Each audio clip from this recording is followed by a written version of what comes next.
Oi, pessoal, tudo bem com vocês? Bom, eu me chamo Larissa. Hoje eu quero iniciar com vocês o estudo da matéria de História para a PM de Pernambuco, tá? E a gente vai iniciar com a ocupação pré-colonial do atual estado de Pernambuco, que é, óbvio, um dos assuntos mais cobrados nesse concurso, tá bom? Vamos começar por onde? Claro, pelo início de tudo, né? Aquela data maravilhosa que a gente conhece, a maioria com certeza vai saber, que é o ano de 1500, né? Foi da descoberta do Brasil, descoberta entre aspas, a data da chegada da esquadra de Pedro Álvares de Cabral até 1530. Por que chama atenção para esse período de 1500 até 1530, gente?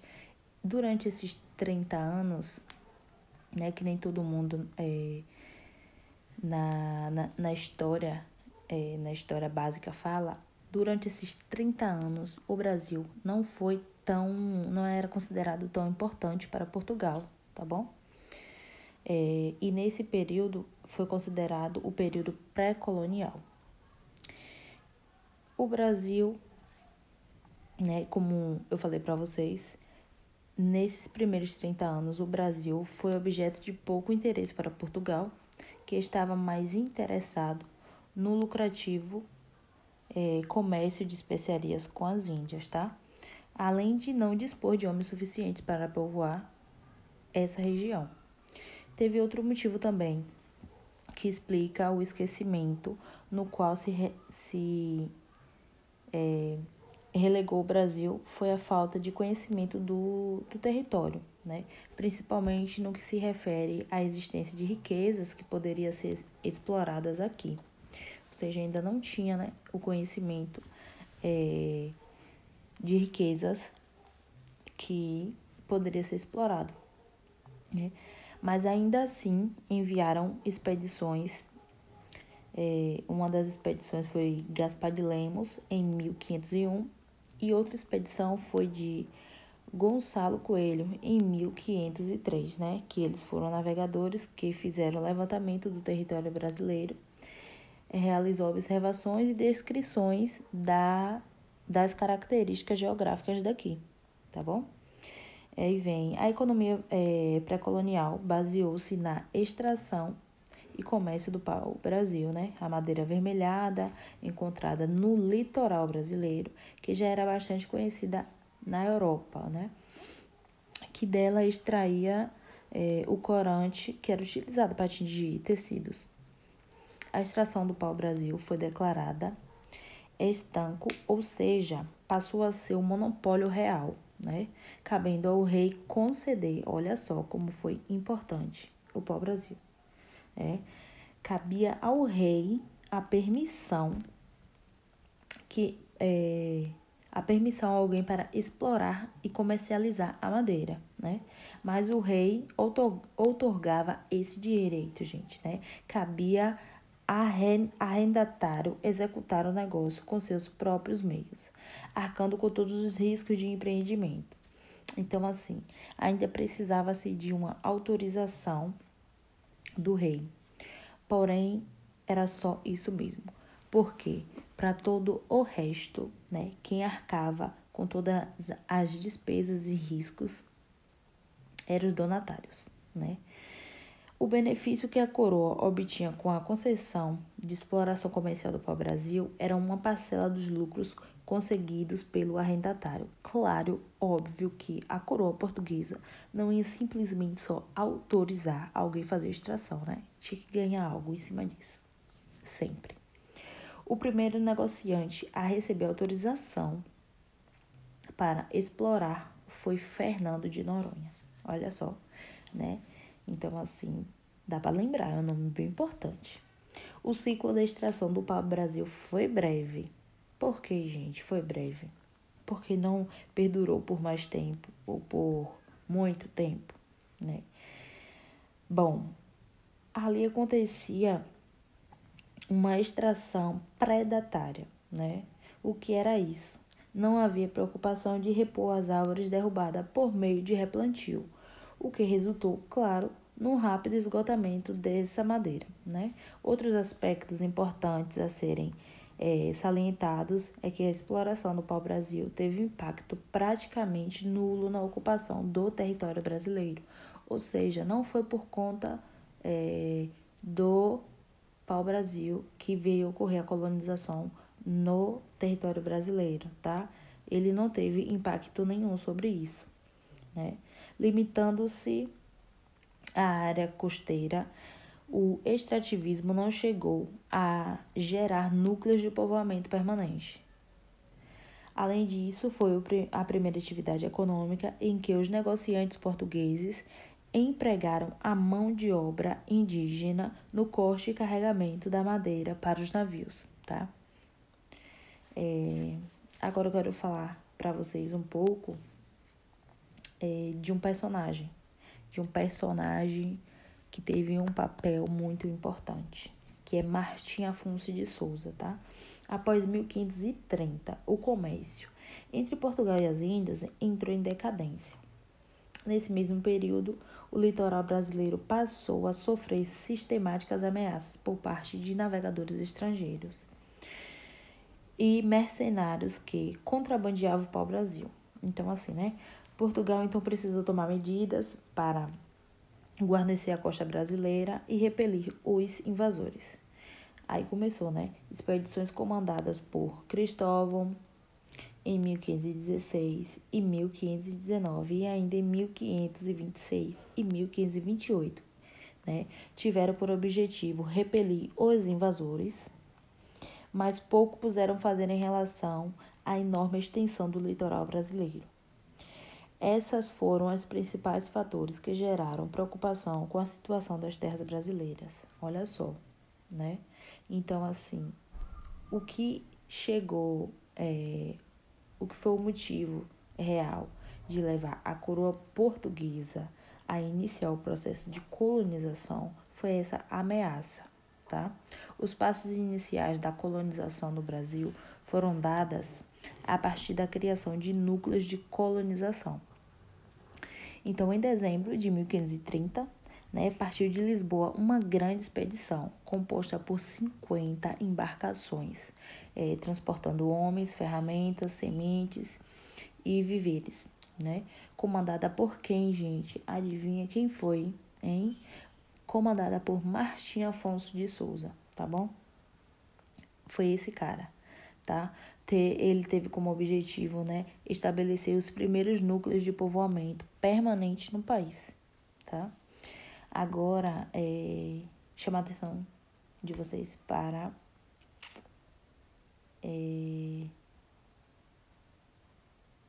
as duas primeiras vilas que hoje a gente chama de cidade, poderia dizer assim, né? De Pernambuco, tá?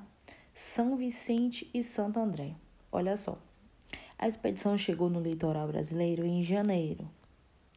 O primeiro núcleo de colonização foi a Vila de São Vicente. Ela foi localizada no litoral. Foi fundada em 1532 e em seguida criou-se a Vila de Santo André, da Borda do Campo, no planalto de Piratininga, tá? Região interiorina, onde hoje se situa a Grande São Paulo. Interiorana, viu, gente? Pelo amor de Deus, meu Deus. Nesses núcleos concediam-se os colonos lotos de terra, denominadores sesmarias. Esses lotes de terras, eles eram denominados com o nome sesmarias, tá? Vocês vão ver aí um pouquinho mais pra frente a gente falando sobre as sesmarias. Aí vocês já vão saber que foram os lotes de terras, né? Para que se iniciasse as plantações para produzir os meios de subsistência e se fixarem na região. Essa sesmaria, gente, não era dada, tá? Não era dada, assim, ao pessoal que tomava posse. Não, ainda era de poder da coroa de Portugal, tá? Também foram nomeados os primeiros administradores e criadores dos primeiros órgãos fiscais e judiciais, tá? A vila de São Vicente prosperou muito, gente, tá? Estimulando a criação de novos povoamentos em seu entorno, né? Como Santos, em 1536, que posteriormente veio a ser elevado a uma categoria de vila também, né? Apesar disso tudo, os principais esforços empreendidos pelos portugueses para colonizar o Brasil relevaram-se muito limitados, gente. Não foi o suficiente, né? Essa é a verdade. Os núcleos de colonização eram insuficientes para garantir a permanência dos colonos que aqui chegava e expandir os povoados. Para dar prosseguimento ao povoamento da colônia, de forma ordenada e eficiente, havia a necessidade de vultores recursos econômicos e que, falando a verdade, a coroa portuguesa não dispunhava nesse momento, tá? Então, o que foi que aconteceu?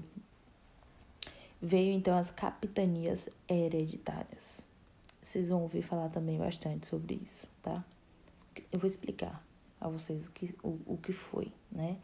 Então, assim, para prosseguir com o processo de colonização, Portugal, né, ele recorreu ao sistema de capitanias hereditárias. Esse sistema já havia sido empregado com êxito em suas possessões nos Açores, Madeiras e Cabo Verde, né? Madeira e Cabo Verde.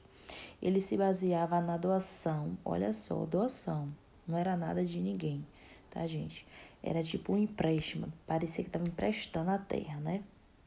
Ele se baseava na doação de um extenso lote de terra a uma pessoa ilustre, não era qualquer pessoa, influente no reino. Geralmente um nobre rico, tá vendo aqui? Que passava a ser donatário e ficava encarregado de empreender, localizar e colonizar a terra recebida, investindo nela seus próprios recursos. Os donatários recebiam as terras, tá? Não como proprietários, né? Tenho que bater na tecla sempre sobre isso. Não como proprietários, mas como administradores. Mas ainda assim, gente, eles possuíam muitos direitos sobre elas, de modo que se tornasse um empreendimento favorável e atrativo aos interesses dos donatários. Podiam escravizar índios e vendê-los também, né? Fundar povoações, conceder sesmarias, estabelecer e extrair uma parte dos impostos e tributos sobre produtos e mercadorias. Tinha também poder para julgar e condenar escravos e homens livres que estivessem nos limites de suas capitanias, né? As capitanias hereditárias, gente, elas foram criadas entre 1534 e 1536, a partir da divisão do litoral brasileiro em extensas faixas de terra que iam da costa para o oeste até o meridiano traçado por todas as ilhas. Ao todo foram constituídas 14 capitanias, tá? E foram doadas 12 para 12 donatários.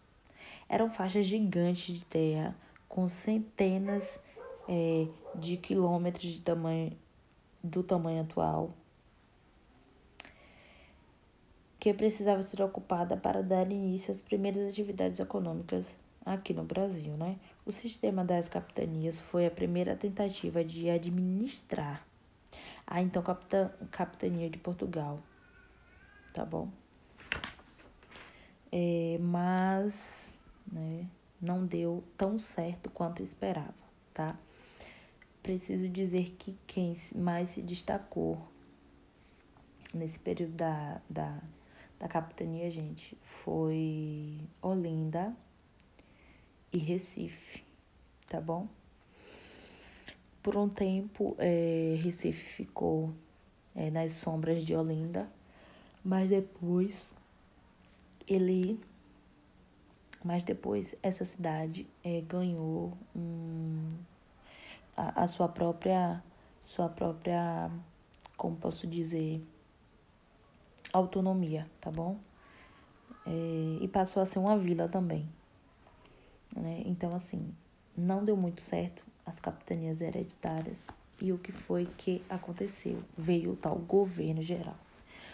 Vou falar um pouco sobre também, tá? Entretanto, né, o contrário do que ocorreu nos Açores e Madeiras e Cabo Verde, as capitanias não deram certo, né?